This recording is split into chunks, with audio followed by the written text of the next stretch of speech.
You said no. You know you said no.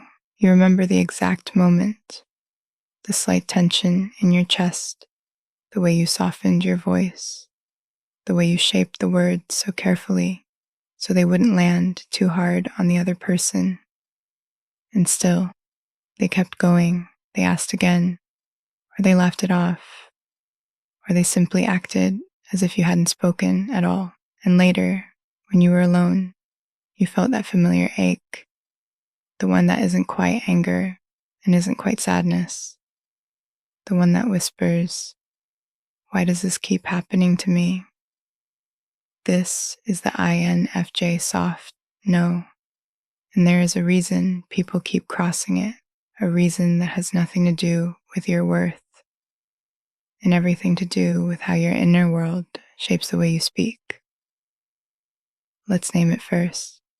The soft no is the way many INFJs decline, refuse, or set a limit.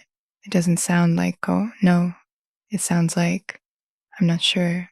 It sounds like, maybe another time. It sounds like, that could work, I guess. It sounds like a long pause, a careful smile, a gentle redirection of the conversation. Inside, you are absolutely certain. You know you don't want this. You know you can't give this.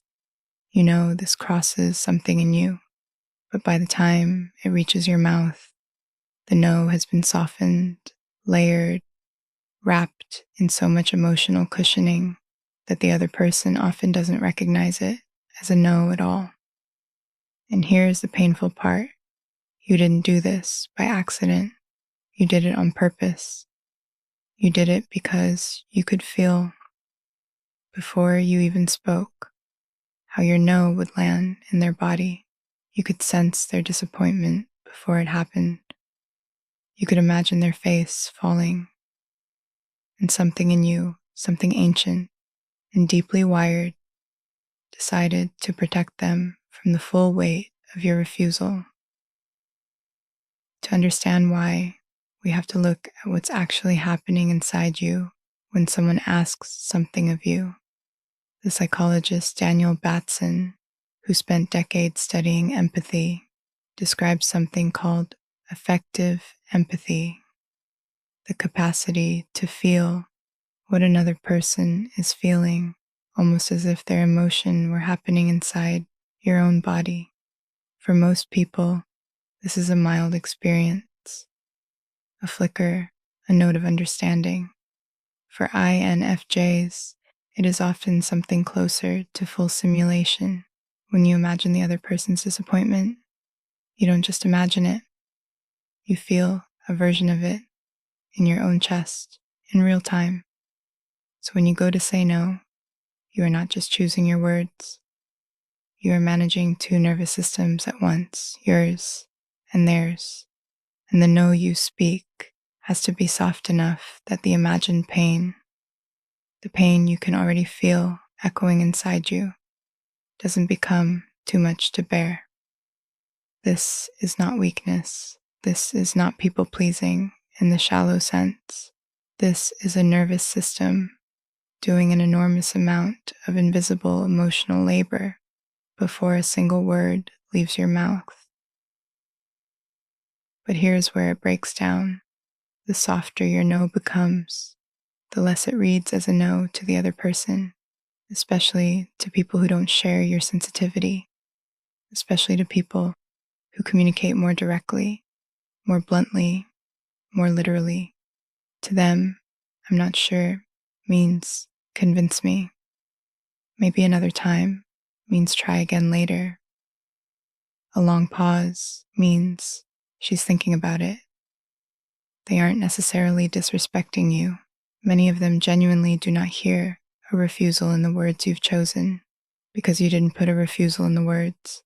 You put it in the tone, in the pause, in the softness, in all the layers of communication that you, as an INFJ, read fluently, and that many others simply don't read at all.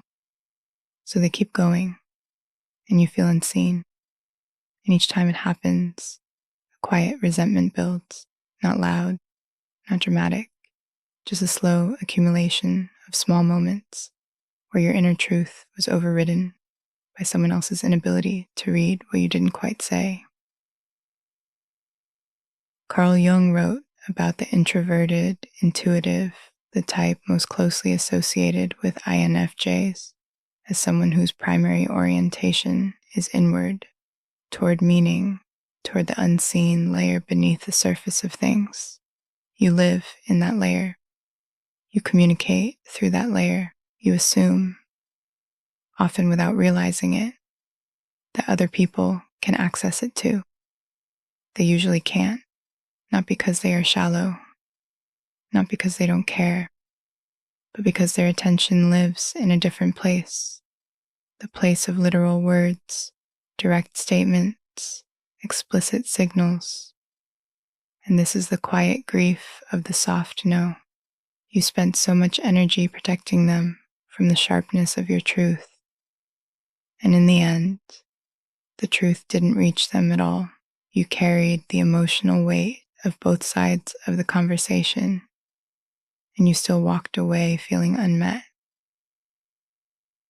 So what does this mean for you? It does not mean you need to become someone else.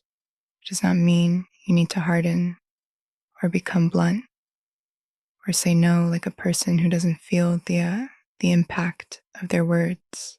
That is not your nature. And forcing yourself into someone else's communication style will only exhaust you further. But it might mean noticing with kindness, without shame, that the way you say no is often calibrated for a listener who reads emotional subtext. And when the listener doesn't, your no doesn't arrive. Sometimes the most honoring thing you can do for yourself is to let the no be a little clearer, not harsh, not cold, just clear. No, I can't. No, that doesn't work for me. No, thank you. 2 syllables I can feel in your body, almost violent to say, but that give the other person the actual information they need. And you will notice something strange when you begin to do this. The imagined disappointment you brace for, the one your nervous system rehearses so vividly, is often much smaller than you feared. Sometimes it doesn't appear at all. The person shrugs. They move on. They ask someone else. The emotional catastrophe your empathy predicted rarely arrives. Your system was doing its job, protecting you, protecting them, managing 1,000 invisible threads at once. But you don't have to be the only one carrying the weight of every interaction. You are allowed to let some of your truth land without softening it into invisibility. The soft no is not a flaw. It is a language of care, of attunement, of trying to keep everyone whole. And like any language, it works best when you know who can understand it and when to speak plainly to those who can't. If any of this feels familiar, the exhaustion of not being heard, the quiet resentment, the wondering why people keep crossing something you were sure you had said, you are not alone. Your system works the way it does, and it doesn't need fixing. It only needs, sometimes, a little more of your own permission to speak clearly, and a little less of the burden of protecting everyone from you. If this space feels like somewhere you'd like to return to, you're welcome to stay. There will always be more here, quiet, slow, and made for the way your mind actually works. A quiet place for deep minds.